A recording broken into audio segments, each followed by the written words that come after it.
What's up, guys? Here to bring you my Week 2 recap between the Jaguars and Titans. The Jaguars fall to the Tennessee Titans by the final score of 33-30.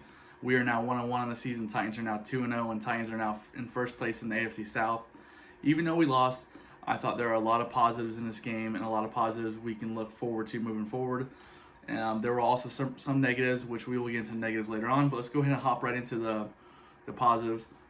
The first positive was I thought Gardner Minshew played very, very well today.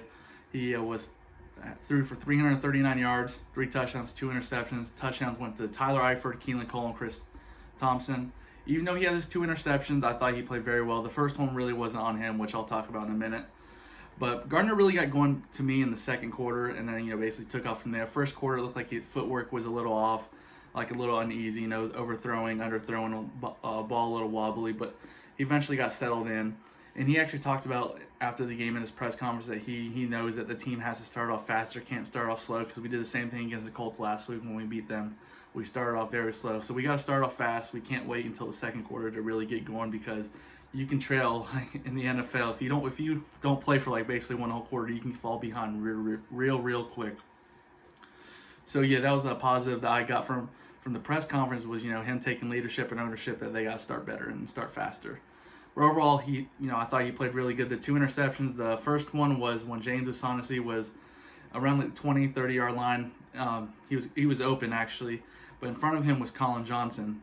And Gardner Minshew was trying to hit O'Shaughnessy, but Colin Johnson, I believe, thought it was going to him and jumped up and tipped it in the air, and it was intercepted by Fulton, the rookie for the Titans, the former LSU corner. So that was unfortunate that happened, but I'm not going to put the blame on Minshew on that one. The second one, I guess you can put the blame on Minshew because he kind of threw the ball low when we were trying to kick a game-winning field goal with 40, 50 seconds left, and it was tipped by their defensive lineman and intercepted. So that's unfortunate. I guess you can say that one's on him, but either way, you can learn from your mistake and going forward.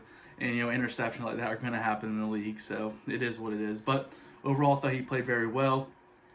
James Robinson, the undrafted rookie, thought he had a good game last week. He had a phenomenal game, in my opinion, this week. 16 carries for 102 yards with about 6.4 yards a carry and 1 touchdown. It was like a 25, 30-yard touchdown run. Thought he was very efficient, played very, very well. He has great vision, hits the hole really good. And unlike Leonard Fournette and some other running backs where they get hit at the line of scrimmage, they basically fall back, either gain no yards or lose yards.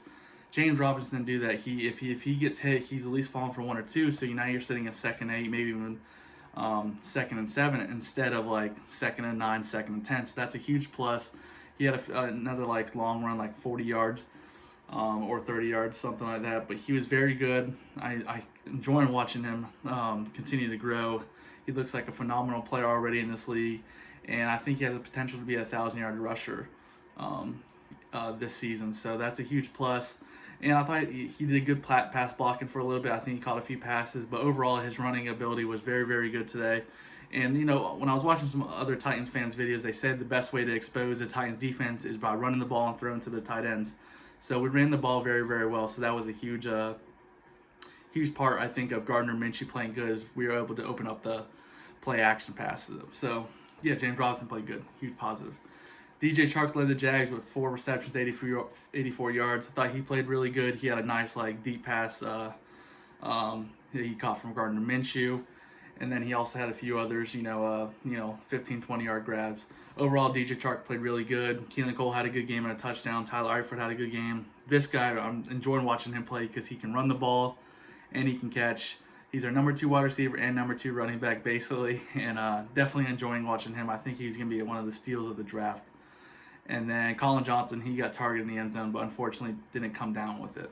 But I really like the Jags' offense of how they're spreading the ball around by either throwing to Chark, Cole, Eifert, basically just utilizing all the weapons you have. And you have D.D. Westbrook, who was a healthy scratch again, so I don't know if they're going to use D.D. as trade bait, but you have someone else there. D.D. Westbrook is a 6th wide receiver who's inactive on game days, so maybe he'll eventually play, or like I said, be trade bait. But I really like how the Jags offense is spreading the ball out between everyone and just not throwing it to one person like DJ Chark. Like last year, they pretty much were force feeding him last year, and teams caught on by double teaming him.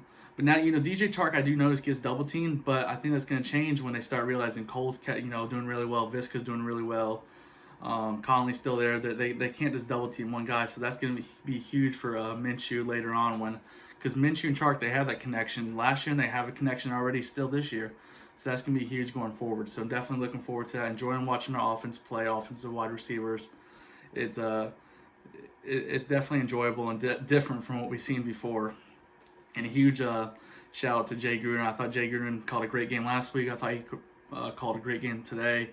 Definitely enjoying what I'm seeing from him, and I think they're just now getting started. You're going to see more and more deep passes, and later on in the year. But because of preseason and all that, they kind of pushed everything back. So definitely looking forward to that. For the negatives, though, let's get into the negatives. The first negative was the secondary, in my opinion, played terrible today. Ryan Tannehill threw 239 passes and 4 touchdowns, 0 interceptions. I think he only had a few incompletions. Like, he lit us up. We cannot stop anything, especially on the first play of the game. I believe it was Jonnu Smith had a freaking huge gain. No one was covering him.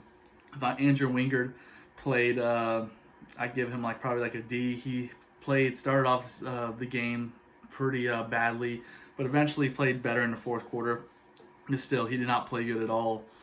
Another positive, I guess you can say, is we contained Derrick Henry to 84 yards and 24 carries, which is 3.4 yards a carry. So we actually held down Derrick Henry for not going off 150, 200 yards in us for once. So that was a huge positive. So our run, our stop and run, that was really, really good. But our secondary played really bad. I thought our linebackers played good. But another huge concern that's a negative, it was last week and this week, is there's no pass rush. Chason had 1 sack, but that was it. Josh Allen almost had a sack on Tannehill, but Tannehill was able to throw that away. But other than that, Josh Allen didn't get much pressure either, besides almost that 1 sack. We're getting no pressure whatsoever, and we're playing zone basically, and we're rushing only 4, and that's not going to get it. Even the announcer said, if you're going to play zone and rush 4, more than likely you're not going to get to the quarterback or get any pressure. So we got to start blitzing more, especially with Josh Allen basically being the only proven pass rusher we have. Of course, people are going to double team him.